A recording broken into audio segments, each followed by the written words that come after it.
Today I'm speaking to Henry Gordon Smith. Henry is the founder and CEO of Agritecture. Agritecture is a global leader in urban agriculture, consulting, education, and farm planning technology. Henry has over 12 years of experience, and he's a trusted advisor to corporations, investors, new farmers, governments, you name it. He has worked for many different types of clients, and he's been guiding them through their journey in vertical farming feasibility, design, strategy, and due diligence. He also serves as a strategic advisor to ag tech startups such as Smallhold and Foodshed.io, and he holds board positions at Indoor Ag Con and EFUA. So Henry's got a lot of background that's super interesting. He's an accomplished keynote speaker. He's been a TEDx presenter. He's a published writer. He's shared his expertise on urban agriculture all over the world. We're going to hear about a couple of cool countries that he's been working in, over 40 countries or so. He's got a master's in sustainability management from Columbia University. He's got a BA in political science from the University of British Columbia. He's got advanced training in food security and urban agriculture. He's really just everything about ag and urban ag, and it's his total passion. You can see it and hear it when you talk to him, and he's really dedicated to empowering more cities and to the world and to adopting more of this technology and making our agriculture and food more secure and healthy. So take a listen. It's going to be a super interesting session. Okay, well, welcome everyone. Today I have Henry Gordon Smith, who is the founder and CEO of Agritecture. Agritecture is a global leader in urban agriculture, consulting, and education, and they're working on farm planning technology and a bunch of other interesting things. We're going to get to know more about that in the next hour. So, Henry, welcome. Great to have you here. Thanks for having me, Daniel. Hope you're doing well.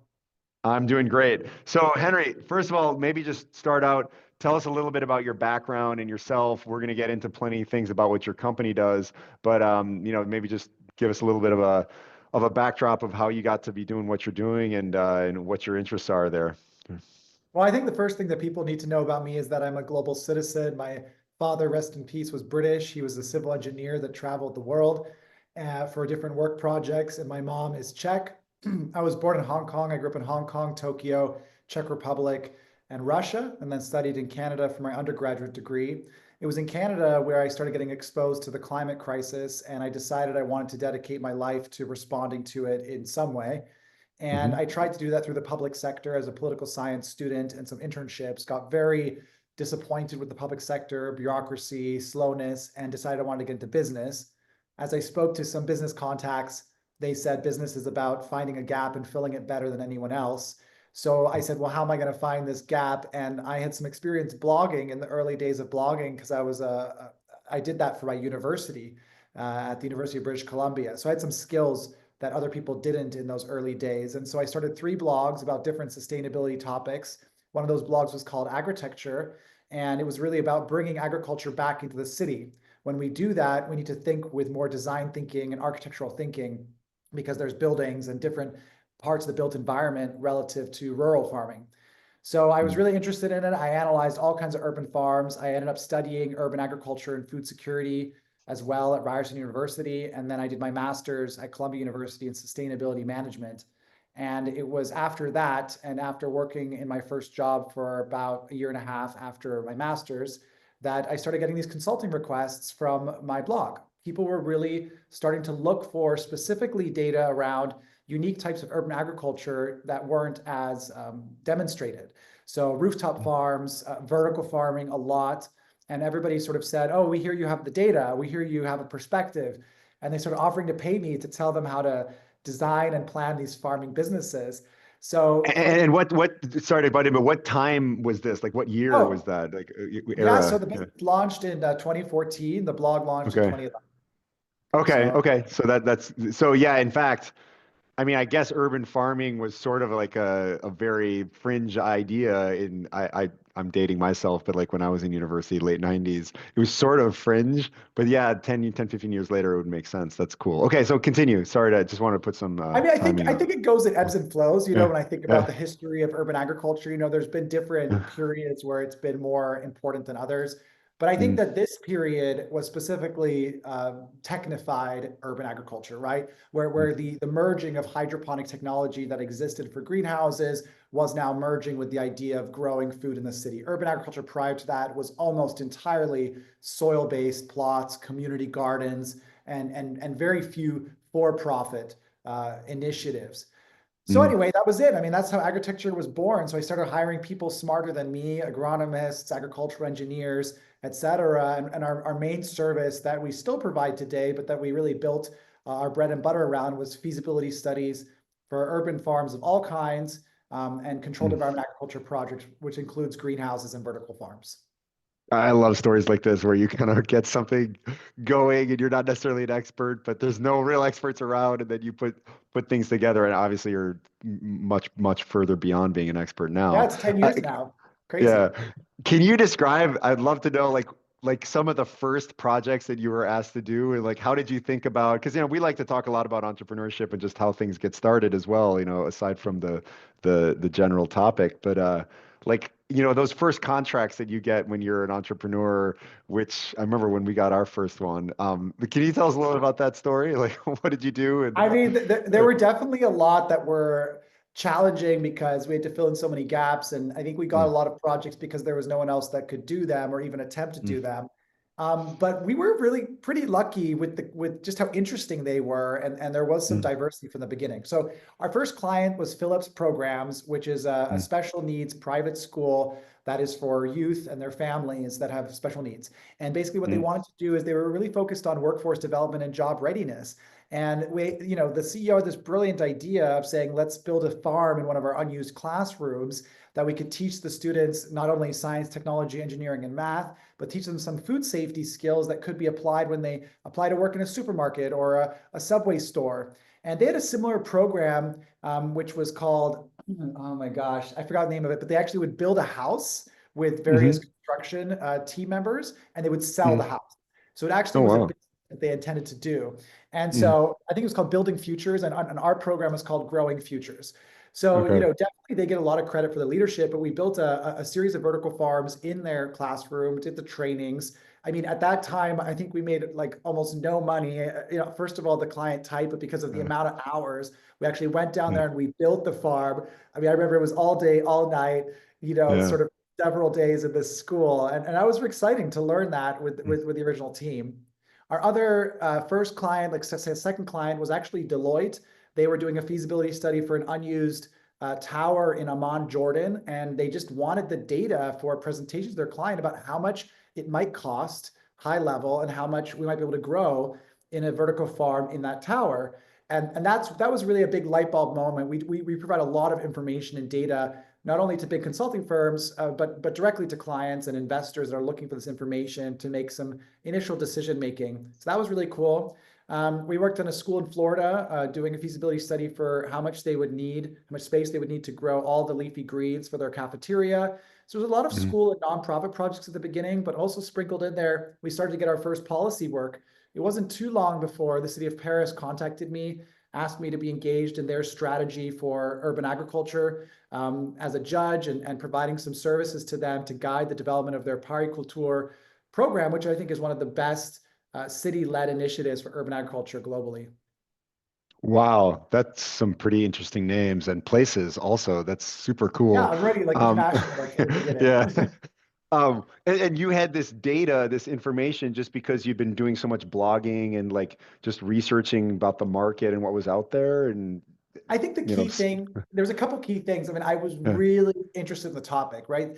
yeah. The blog itself of all the three, right? This one picked up because I was so much more passionate about it, so much more interested in it, right? I really could envision these farms in many places, like any city I would go to, any rooftop, any space, I could start to see it come together based on Mhm, how much research I had done. And that research was really fueled by my passion for this subject.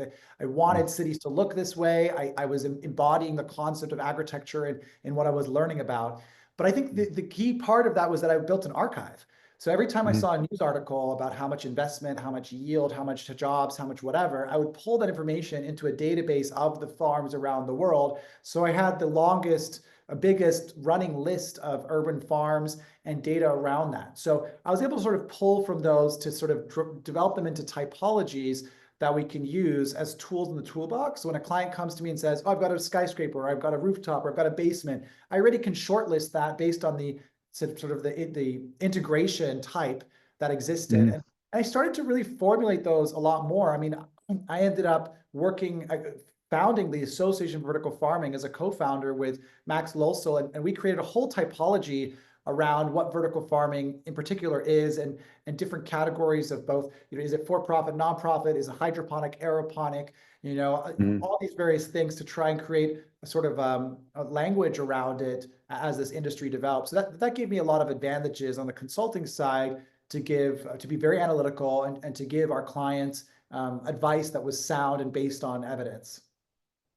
Wow. I mean, I'd hire you. You sound like you know what you're talking about. That's for sure. That's what I Okay, do so all the time now. So it's yeah. like really my thing. So I mean, I we will want to get into also like how that environment has changed, but maybe you could go back and talk a little bit about the different types of vertical and urban farming. I think in the ag industry, the couple of years that I've been around it, there's been a lot of investment going into like big, kind of like industrialized vertical farms. Some of them seem to have gotten like their business model and capital structure correct, others not. But what you're describing is really much more integrating. It sounds to me like it's a little bit more about integrating like real growing and real sunlight into the built space, but maybe you just want to explain the different types of these categories and how they manifest themselves in our spaces in our world. Right? So, Yeah, so first let's talk about the types, right? So okay. one of the things that I also did to try and share this, because we really are proponents of there's not one size fits all, and we really do Mm, practice design thinking, and that's why our name is Agritecture, because we believe in that process to find the right fit. We believe that if you look at the context well enough, and then you open your mind to all the possibilities of what's worked before, and then customize it to the site, you will have a greater likelihood of success. So that's a mm, big part of our ethos. So imagine a spectrum, right? A line from low tech to high tech. You could even say low capex to high capex.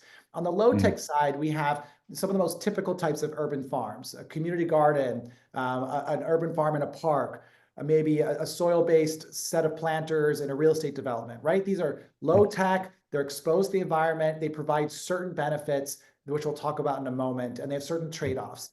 If we yeah. move a little bit more towards the center, we can start to actually protect that system a little bit more. We can create shading structures, we can create misting, we can start to engineer a little bit more. And that's where we start to move into controlled environment, where we start to have a bit more control over the weather to allow the Mm, plants to grow better and longer. And in some cases, use less resources like water or mm, pesticides. In the mm, middle, we might have something like greenhouses and hybrid systems. These are fully enclosed systems, or let's say even semi-enclosed, meaning that they have vents that open up, but they really are intended to produce year-round production, and really manage, again, reduction of pesticide use and reduction of water use. So again, if you're growing indoors, you have an ability to control certain aspects of water use, especially if you have a hydroponic irrigation system that recirculates the water. If I move all the way to the high-tech side, I can actually remove sunlight entirely, and I can go into what's called vertical farming. And vertical farming can be a confusing term for some people, but the simplest way is to think about it as stacked farming systems. Many of these systems, most of the time, and most of the time the term refers to completely indoor systems. Some people say vertical gardens if it's outdoors, but really what we're talking about here, especially on this kind of spectrum, is really high-tech systems where we're stacking the plants. Now, because we've replaced the sun, we don't have sunlight, we've replaced it with LED lights. So again, we're getting more mm, control. Besides just controlling the environment and the temperature and the water use, we're now controlling the spectrum of light that's delivered to the plants through LEDs, mm, which are more efficient than previous lights. So certainly the rise of vertical farming is in part because of that advancement of those microchips and the LEDs and the efficiency in that, as well as the control that those lights provide. So that's sort of mm, the high level spectrum. And in any city, you could have actually all of those kinds of urban mm, farms. but you might not have so many of them. You might not have them in the same size. You might have them the same way. So let's just talk a little bit about the trade-offs briefly. I know I'm taking a long time, but so No, it's super interesting. I think it's great. It's great. on Go the, ahead. on the low tech side, these are going to be really community impactful, right? These are Mhm. farms that children can see, that seniors can go and get some physical exercise I in. have one in my backyard, by the way. They're super fun. Nice, I love Like that. during COVID, I think a lot of people got into doing this, Yeah. like the box and all the rest of this. And I think it's nice. It's really cool. Yeah, it's Yeah. good. It's good to like Yeah. get away from your Yeah. phone and just be Yeah. outside and and be active. And so Mm. they also have major contributions to reducing the heat island effect in certain cities. That was something very Mm. important in the city of Paris, for example. That's why they have way more gardens and rooftop farms than they do vertical farms. Um, Mm. they can manage rainwater, which is Mm. also important in places like New York City, where you have so much concrete and the city floods when there's too much rain. They provide biodiversity benefits. I mean, honestly, so many benefits on the low tech side. But what they don't Mm. provide is year round production. And in many cases, a commercial case for the business is difficult. In New Mm. York, for example, in the winter, it's difficult to grow year round in the system. Soil-based systems can be just more complicated to integrate into rooftops or to find enough space in a city for them. So they tend to be very not profit or not profitable in general. And the other impacts have to generate value, whether it's by donations or by grants or by, again, community impact. And they have value in the city. I really want to emphasize that, but they tend Mm. not to be as many of our clients because they don't have a commercial case, for example. So we do Mm. some of those, but mostly for real estate developers, for example, not so much Mm. for not profits. Now, greenhouses, it's an established technology, but again, a greenhouse is going to need a little bit more space in a city to justify its capital expenditure, but you're going to get year-round production and year-round Mm. jobs, and you're going to be able to save a lot of water relative to the previous explained typology of Mm. soil-based and planter-based urban farms. So that's really interesting as well. And again, there's lots of kinds of greenhouses, so choosing the right one for that is important. Mm. Greenhouses, some of them in the city are more open to the public because they are semi-exposed. And basically what I'm saying there is that if I have a farm that's enclosed, I'm spending money to protect those plants, almost like a laboratory to optimize Mm. them. So I'm not going to let people just walk into my farm like I would on the low tech side. So Mm. there's a little bit more restriction. So the benefits of community impact are reduced as we get more high tech, typically. Okay, Mm. there's some exceptions, but typically that's how it is. On the high tech side, we get maximum production per square foot. We get a maximum savings in water and reduction of pesticide use. We get really opportunities to actually catalyze very interesting green jobs and technologies. I see this, vertical farming as a catalyst for a lot of other types of agriculture as well. So there's real Mm. trade-offs across even just the triple bottom line of economics, environment, and social, but also what we call secondary benefits of health impact, of education impact, and aesthetic impact. And so the way we look at it is, if we see the city as a sort of canvas, or even the site as a canvas, we think about those trade-offs, work with our clients to make their goals appropriate, and then find the right unique design for that project. Cool, cool. And it's not necessarily only like vegetable gardens and things like this. It's just all greenery, more or less. Or do you see that there is more of an interest in people like having a garden, right? Or versus like just a planter. I'm just thinking about like there's a famous building in Milan that is Yes, the yeah, forest I'm sure building, you yeah. know the one, right? Yeah. Where you can see how like incorporating grown space into the total urban landscape, even if you're not growing food to eat, is, I mean, I think it's really healthy, right? Like it Yeah. makes the city much more livable versus, I mean, I think New York's a great example. I'm not a huge New York fan. It's like, it's a concrete jungle, but at least last time I was there, it still was, right? So, yeah. Yeah, I mean, I think I was born in Hong Kong and Japan, and like these are really space constrained areas, but each of them actually have an interesting number of urban gardens that really Mm. inspired me as a kid. My parents would take me there and they would really make use of space in really fascinating ways, like that building where we're putting trees on the building. I mean, I would Mm. love to do more of that work. I think that there's specialized firms as our business grew that do some more of that work. One of them is Makers Mm. of Sustainable Spaces out of Amsterdam that we collaborate with when the project has more of a botanical garden sort of feel to it. We really focus Mm. on commercial farms, or at least nonprofit farms that are focused on, lasting, like having a business case to Okay. continue. So that's what we focus on. But I myself am, an expert in all kinds of urban agriculture, being a total nerd about it. So I think that Mm, the garden piece, especially on the community garden side, you will see a lot of cultivation that's not necessarily food products. mm, Even for us, we've been able to diversify a little bit thanks to some of our clients. We've worked on agri-tourism projects. And so these are mm, really exciting, or it doesn't just make sense to just grow commercial crops, but actually we're trying to create unique experiences for the guests. Where the spa itself has a garden where the products in the spa that are used are grown in the garden, for example, mm, or there's just sensory garden experiences. We do a lot of that work in the Middle East where there's some interesting historical, local aspects of agriculture and gardening that we can bring into this that are rarely mm. seen in the sort of built environments that are developing rapidly in that region. So yeah, it is about greenery. And again, going back to Paris, like they had a goal of 300 hectares of green space that Mayor Hidalgo set. That's a huge Mm, amount of green space that they wanted to develop over several years. And 30 hectares of that were urban agriculture, right? So for producing food.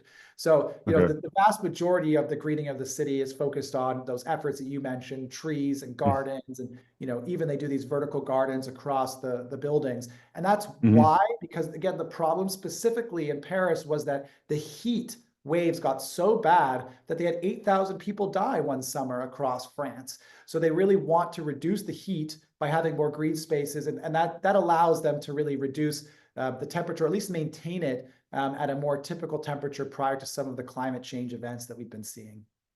Okay, I hadn't, I mean, I knew that there was a heat sink effect of this, but maybe you could share some quantification of that. I mean, I think we all know about these. I live in Europe. You definitely see the heat waves and the folks in Paris. I was there for the Olympics last year. It wasn't that warm, thankfully, this year. But yeah, you wonder. Maybe you could just share like how much can these types of projects actually reduce the extreme heat? I mean, if it's hot, it's hot, but I think what you're talking about is like where like you feel like you're in an oven and then you're more or less, Yeah. people die of Yeah, so I this. mean, if someone wants to research this some more, I invite them to look at the heat island, urban heat island effect. So if you were to Yeah. look on a map of basically heat over an area, and you were looking at Paris, and then you were looking at also the area 50 kilometers around Paris, you would see quite a dramatic difference in the colors of the heat that is hitting the buildings. Okay, so if Mm, I have a dark building, like a black shirt, like my shirt, it's going to absorb all that heat. That heat's going to go into the building. It's going to stay in the building. It's going to stay in the city throughout the entire heat of the day. And when every other building is hot like that, it just stays hot and stifling everywhere. So there's different right. ways to the city, including painting buildings white, which is the simplest way to do it, to paint rooftops white. Mm, If you use green spaces, you're getting a lot more additional benefits from that and absorption. So that green and that white is going to basically reflect or absorb the light in a different way, which will keep the city cooler, sometimes 2 to 3 degrees cooler. And that may not sound that significant, but it really makes a difference for people who are the most vulnerable, senior citizens, et cetera. And as someone who lives in Europe, I'm European myself, mm. we don't actually have air conditioning in a lot of spaces. So that 2 to 3 degrees can make a big difference. And when the other buildings are cooler as well, you tend to not, when you open the window, you're not letting hot air in, you're letting a little bit of cooler air in some ways to create ventilation. So that's really what it's about. And that's sort of the metrics around it that people can look into further. Yeah, plus you don't have these situations where, like, when you get those heat waves, one of the problems is it never cools off like during the night, right? And so if the Also, building is retaining the heat, you're like, well, it exactly. got really hot and now it's going to stay hot and then it's going to get hotter tomorrow. And so if you have Exactly. these sustained heat waves, the space can never really cool down, basically, Yeah. right? Yeah. It's Yeah. honestly the same principle Yeah. with water, right? So Mm, but different, but similar idea, right? If I make the entire city concrete, and when it rains, there's nowhere for that water to go besides into the sewer systems. Places mm, like New York, the sewer system and the water system from the rain just combine, and the river itself is overloaded basically with human waste because it mm, has nowhere to go. And that ends up killing, for example, all the oysters that used to grow in the rivers and in the harbor in New York City. They don't mm. exist anymore. They're trying to restore them. So the city now has an incentive, just like Paris, to invest in gardens and rooftop farms to slow down that rainwater. And there's some that are not based on greenery. And there's some methods that are based on just roofs of greenery, and then some that are based on urban farms. Okay. So obviously there's a cost to doing this. I Yeah. mean, I know our own urban garden, it didn't seem like it was that expensive. It seemed like, but obviously that's very low tech, as you say, right? But, for projects like what Paris undertook, or even sort of if cities were to implement like different building standards to take this kind of thing into account, which I mean, we know there's green standard buildings where you get, some subsidies and points and things like that. But if they were to say, well, look, like you just have to build this way, what kind of, cost implications are we really talking about? Is it, in my mind, it would seem to probably be like really worth it overall on the macro level, right? It's not like it's devastatingly expensive and it can't be done, right? Whereas some things you I mean, have I an think argument politically that it's just too expensive, right? Like, I a mean, lot certainly of, on the low-tech soil-based side, these yeah. projects are not supremely expensive. Mm, Let's just say from the development, the perspective of a developer, right?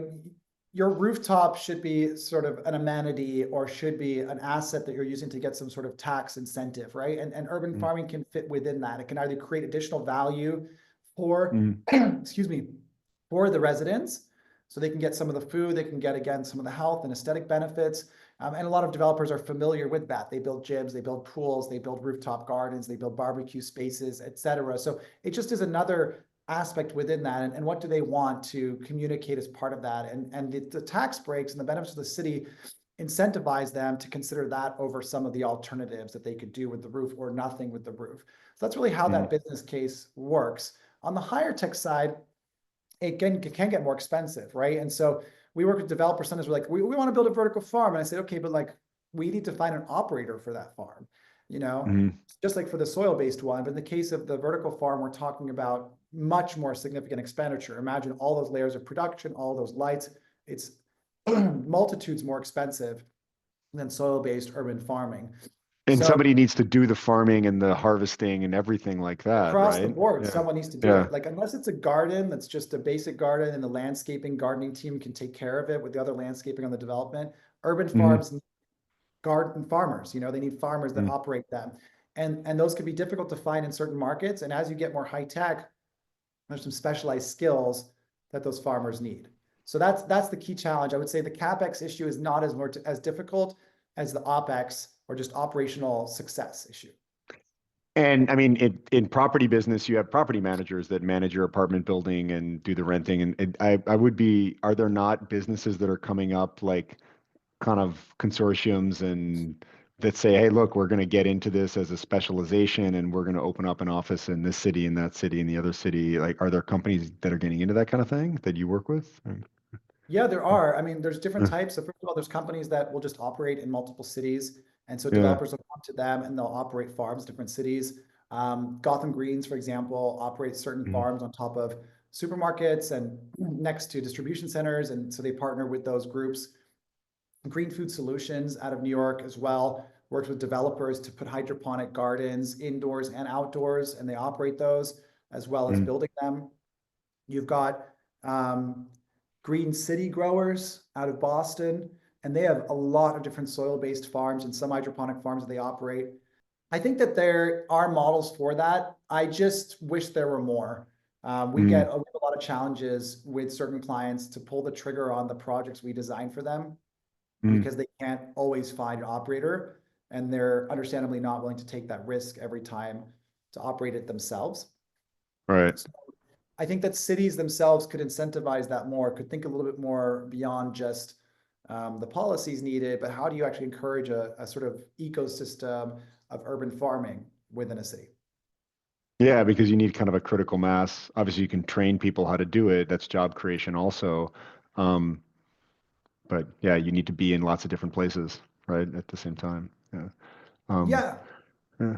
What about the tech, right? So like if someone were to build this, one thing that would come to my mind is like if you put a bunch of tech in for a vertical farm in a high tech scenario, how quickly does that tech become not obsolete, but how quickly does the tech become not nearly as good as the new stuff that's coming out because like it's got to have it's like anything. It's like you build a power plant, you build, anything. It's got a useful life after which it's going to have to probably be replaced, and obviously the new stuff will have benefits and technology is advancing quickly. So can you talk a little bit about that curve? And I mean, you must be having these conversations also with clients in terms of the design, right? So. Yeah, I mean, certain technologies are, they're very mature, right? Like greenhouse structures themselves, and so Mm, the rate of change on them is not so dramatic. mm, Other technologies like LED lighting went through a massive acceleration of efficiency, mm, and so it really depends on that tech. But even LED lights have sort of plateaued, and we're not seeing that much advancement. But there was mm, a time that if you built a vertical farm and then 2 years later someone built a vertical farm down the street, they'd be supremely more energy efficient than you. And so that could be an issue. mm, But I don't think that we have a huge technology problem, right? People obsess about the technology. We find that most of our clients are really focused on technology, and many of the new industry entrants are. But in reality, it's again goes back to operations and also I would say sales and marketing. You don't really mm, have a technology problem. You have a sales and marketing problem and operations challenge. Being able mm, to run the farm properly is one of the greatest challenges. The food safety needs, managing challenges, managing people. These are the most difficult things. If you're going to invest all that money, the key output from a vertical farm, for example, is 365 consistent production. These are essentially plant factories. mm, I really want them to run that way. So the kind of leadership and team you need to do that is way more critical than the technology. I mean, you could have a bad technology in there, but you can actually learn to manage it, and that's going to be more important, right? Than investing in changing that technology right away. Because the CapEx that you spent was so significant, that's really about recouping that CapEx with operational efficiency. Now, even if you run a farm properly and it's producing that product all the time, if you don't sell it, you're screwed. So, yeah. selling it and having a good brand and marketing it, especially in the case of vertical farming, where often the technology means that the farm itself is more expensive and the product in certain markets, most markets, is more premium and expensive. You have to Yeah. be able to demand that higher price, and that's the sales and marketing piece of it. So in a lot of ways, technology is sort of it's very important. It's a big part of our work in selecting that for our clients, but it's sort of like an insurance that matches with the sales, marketing, and operations to sort of keep things going as effectively as possible. But agriculture, even with these high tech formats, even with urban agriculture, still tends to be, in most cases, come down to a high volume, low margin business because of the nature of food and the way we value it. And do you think that that could be changed like through supply chain changes? Like, I mean, there's so much, particularly in the US, a little bit less so here, like for example, in Switzerland, where because it's a small country and everything has import duties, it's like usually we have relatively local things. But I mean, in the US, like just the distribution, like the plastic, the moving things around in trucks and things, I would think that if you had more of a localized model over time, that one could make a better case for this. I'm just pontificating that that might be an interesting thing where you have like the community where it's being grown also consuming and you match these things, right? So you just don't have to move stuff around as much, right? But obviously people want to have fresh fruits from Brazil anyway, but still, if you Yeah, I really mean, think about it, if you can grow almost anything, you obviously can't grow an orange tree inside easily, but if you can grow almost anything in that environment, you could start to match supply and demand more effectively within communities, right? Yeah, I think that's the vision that we're yeah, really working towards, and I yeah. think there's a lot of reasons why that hasn't happened. One reason is, not enough consumers are able to or willing to value those products more. And in the end, it's not just what food is produced for us, it's what food we consume and what we vote for when we spend our dollars or our euros, et cetera. So when you go to the Mhm, store, if you're not valuing local, if you're not pushing that forward, it's not going to happen. Now, mhm, policymakers can obviously play a role in this. They can put local more forward. There's certain markets that have done that. You mentioned Switzerland and various mhm, mechanisms that do that. That is a great way. to make that change happen, where naturally people just start to consume more local food. There's now sustainability and resilience arguments to that as well. But bottom line is, most consumers are not going to pay more for food than they have to, and the first thing they look at is price when they're shopping. Most consumers, and if you look at it on the global level, it's interesting because it's a bit different. If we look at Asia, there's a lot of households that grow their own food or some of their own food, or even barter with their food in Asia and India and Africa. And that's because they spend a higher percentage of their salary, of their income on food than we do in the West. So, we have a different attitude about the cost of food and the value of actually spending time and growing their own food to be able to be more resilient and reduce those costs. So that's really interesting to me, because there's also this philosophical and historical layer to urban agriculture, where when we developed cities, the modern leading cities of the world, we basically pushed all of the agriculture that was in them and part of their initial development, including all the farmers, out. And we continue to do that. I mean, we continue to basically, it's not even that difficult, right? Like, there's a lot of analysis says like we could actually grow most of our food within 50 kilometers of our cities. Literally, almost all of our fruits and vegetables, especially in greenhouses, could be grown. And it's just not happening because we value commercial and residential real estate more than food. So it's really about money. It's about how we value that. It's about where it goes. And even in the face of certain supply chain threats, although it's wakened up policymakers and certain entrepreneurs, whether it was COVID or the war in Ukraine, et cetera, and certainly there's going to be more, these are catalysts for interest in it. But it goes back down to human nature and how we behave.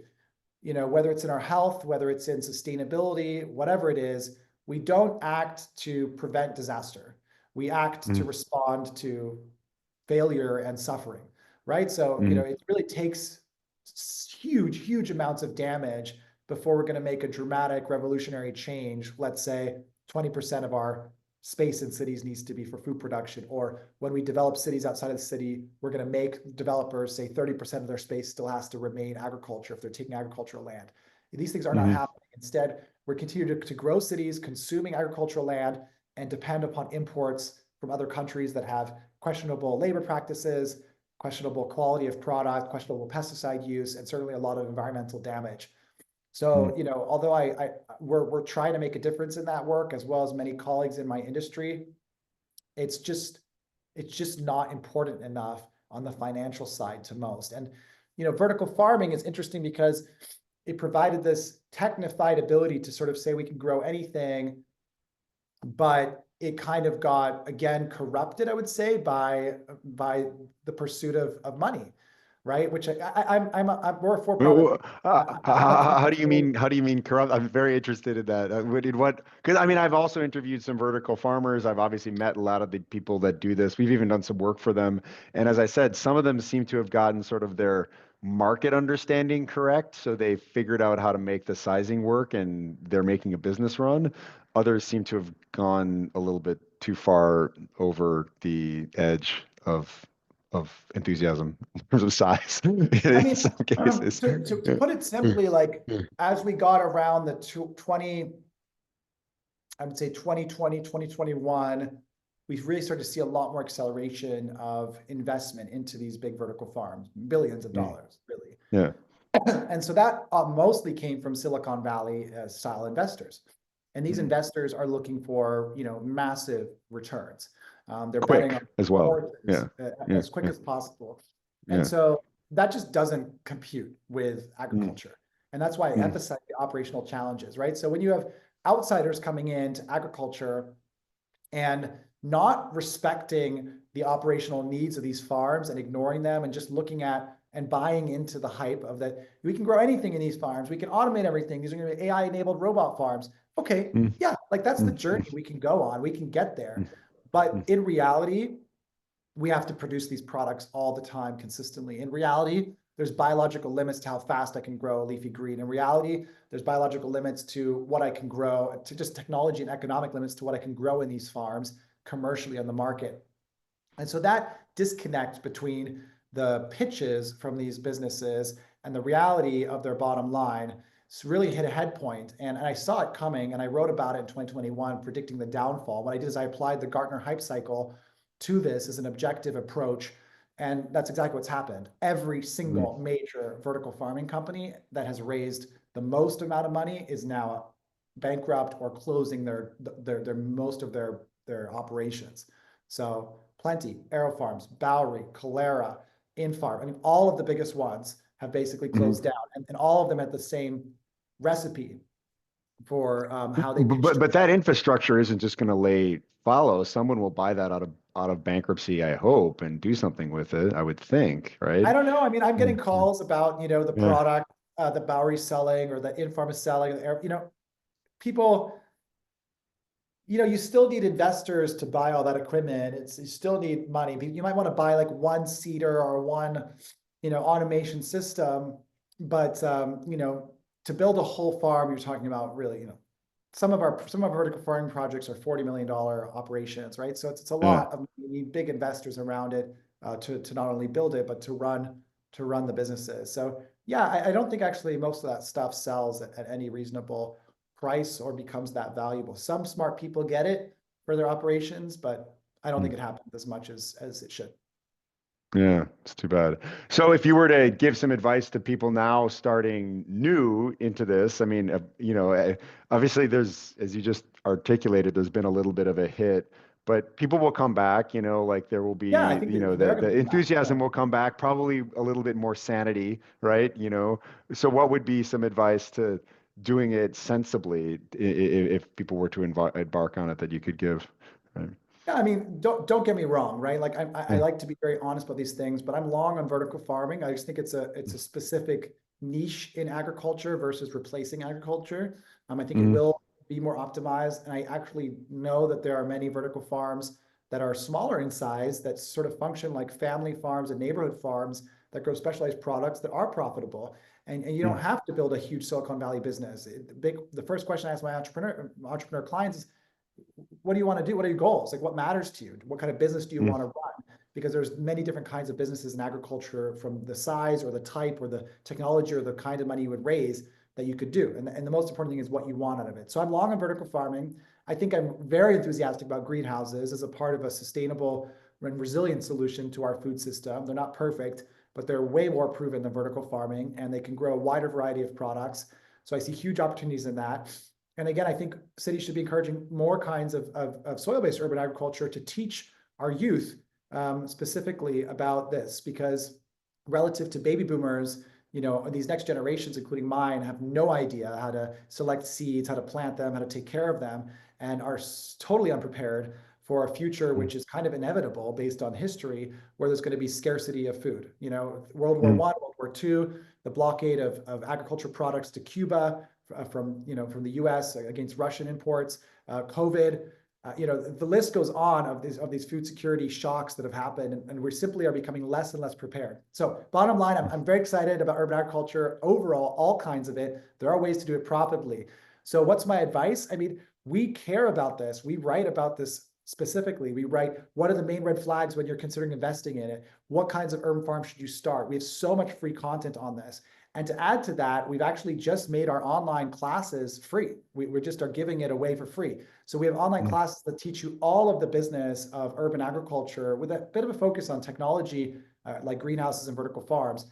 It'll answer, should you build a greenhouse or a vertical farm? What crops should you grow? What are the business models that tend to be successful? What should you avoid? It's 7 modules.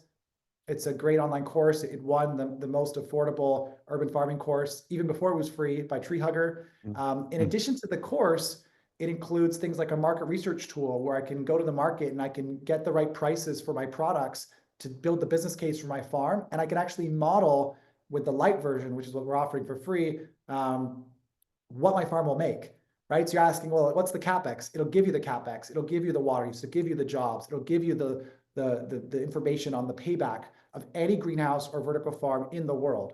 You put in the location, it's going to bring in the climate data. It's going to bring in energy data. You can override water data, labor data. It's a really sophisticated tool that we built to democratize the basics, because frankly, we really are tired of people making the same mistakes over and over again. We know everybody can't afford our consulting services at the beginning, but we understand the passion for this subject.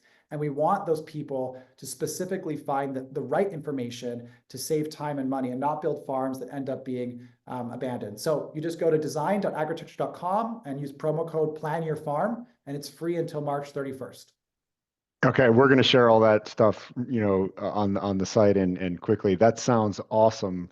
Uh, that sounds like an incredible amount of information as well behind what you just Oh, it was described, hard right? work. My Yeah. gosh, this was one of the most challenging things as an entrepreneur to do, Yeah. right? To build a Also, software I would product. imagine that can become like a very sophisticated. I mean, everyone uses the words like AI and all the rest of this stuff. But at the end of the day, like you do need to become really good at planning where and why and how to do these types of things. Um, that's going to be, I would presume that's going to be really important. I mean, when agriculture started, people just sort of like, oh, I have my land, but still they were making localized decisions out of expertise over many generations about how to deal with that particular soil and that particular weather pattern. And you're right, is that those types of sort of like shocks and changes and climate issues and things like that seem to be coming much more frequently now for man-made reasons and also just natural reasons, right? So like I would think that that kind of predictive nature is real important, right? So Yeah, I mean, a couple things there. I mean, like, yeah. unfortunately, there is going to be less production outdoors over time and Mm, more production indoors because of what we're doing to our environment and the changes of the climate. So whether that's mm, because there's less water or whether it's because, there's less arable land, these are going to drive more and more agriculture indoors. I think primarily low to medium tech greenhouses. So mm, there, we want to prepare for that time as much as possible because, yeah, for me, it's about resilience. I mean, I think like climate change mitigation is very, very important work, but I see a lot of our work as a climate change adaptation, right? It's trying to set a foundation for our society to adapt as these pressures come on, and as I think that people are going to want to act more on that.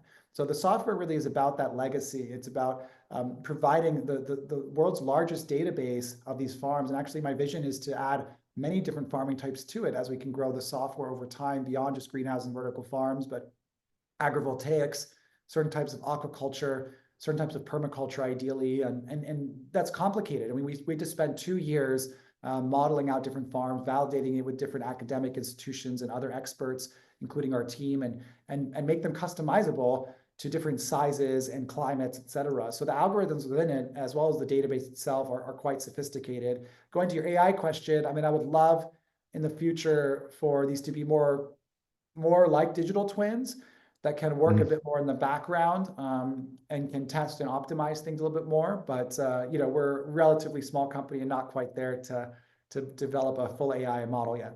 Yeah, it sounds like you're, making money and also innovating in the back end. I think that's good. That's smart entrepreneurship. Congratulations. That's super cool. Right. You have to Uh, scale your uh, impact. Services yeah. are great. I really Yeah. love being a consultant. It's my huge passion since the beginning to Yeah. get people to come to me with challenges and I answer them. But Yeah. as you know, it's not as scalable. And in the end, it's about impact. And I'm proud of the impact Mm, we make with 300 clients in 40 countries. I think that's pretty mm, exciting for a mm, little startup that came from a blog. But mm, already with our software, there's been multiple thousands of users around the world that have benefited from this information. And we've gotten great reviews from them about how much time it's saved for them. So, I think that we made some mistakes with the software. I think it's a really hard thing to do to build software. mm. But we're excited about the impact it's already making. And I think by opening it up to everyone right now, we're curious to see how many more people will give it a try now that there's no cost. Yeah, I mean, there's tons of parallel that you could look at in terms of like the developing world and making like light and irrigation low cost. I think that like figuring out how to scale that to many other places and impart knowledge, there's big potential there, because everyone's got to eat, so that's for sure. So Yeah. yeah, that's cool. So in parting, if there was sort of like one or two things that you could do to sort of accelerate this vision, what would that be? Like anything, like is it governmental regulation? Like what do you think is the most practical thing that would really make the biggest impact to get this sort of thing to be more part of our built space and the way that we produce in our food supply chain? Any ideas? It doesn't So, necessarily well, need to be something you can do, just what would you do? They could. I mean, there's really so many things, but when we Yeah. really look at the food system and its flaws overall, Yeah. um, there's really a big corporate lobby that gets a lot of the subsidies that fund the majority of our land use. And we look at Mhm. the carbon footprint and the environmental damage because of agriculture. A lot of it is because of land use. So, Mhm. I think it's really important. The change that I'd like to see is change the subsidies to Mhm. focus subsidies more. I mean, there's grants, there's different incentives for urban farms or more sustainable farms, but subsidies themselves are so significant to changing what the prices are in the store for consumers that Mhm. most consumers don't know about. And that's really dangerous. I think it's not fair. It's not about food security, really. It's not about Mhm. nutritional security. It's not about the environment. It's really about large corporate lobbies and certain parts of the And a lot world. of those subsidies are legacy, at least in the United They're States, right? just Like they're just they came outdated. in place for a certain Just reason, but they just outdated. stuck there forever, Yeah. right? Yeah. And, So, and I'll just give you one example of where I saw this, where it just made me really upset. St. Jude mm, Children's Hospital, which is one of the most famous cancer hospitals for children in the world, really well known. The disconnect between nutrition and the cancer treatment is so dramatic. You go to mm, the cafeteria, and the salads are more expensive than the burgers because of those subsidies, right? And so like that to me is really shocking because the parents mm. themselves that go to visit their children or bring their children in, then they go to cafeteria, like what are we teaching here? And that's what I mean with this issue of sort of the band-aid versus solving the systemic issues. Mhm. Yeah. Okay. That's great. Listen, this was a particularly interesting session. We'll, make sure to get this up online super quick. I think it's great that you're offering those courses for free. I think it's a great idea, the course in general, period, right? Like also the data that goes behind it. So, yeah, definitely, wish you all the best of luck to continue promoting that. I'm sure that you're gonna have to do it in multiple languages soon. So, yeah.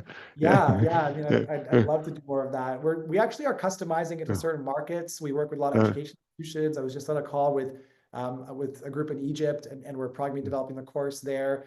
So I'm mm. excited about that as well. But yeah, please give it a try, everyone. It's there, it's easy. And thank you so much, Daniel, for your time and sharing what we do at Agritecture and this important topic of more local and urban agriculture.